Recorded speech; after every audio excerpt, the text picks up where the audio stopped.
Gani. Ang halamang ito ay kadalasang natatagpuan sa mga bansang may klemang tropikal kabilang na ang Pilipinas. Ayan. Base sa research, ang isa sa mga masarap at matamis na variety ng lansones ay ang doko na lansones.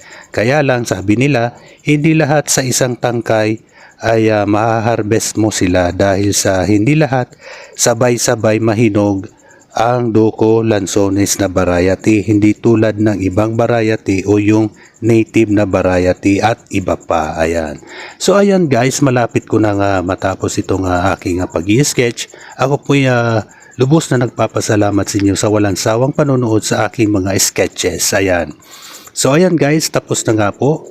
Maraming salamat mo sa walang sawang panonood sa aking mga sketches o videos. Ayan. Maraming salamat guys. Hanggang sa muli. Bye-bye!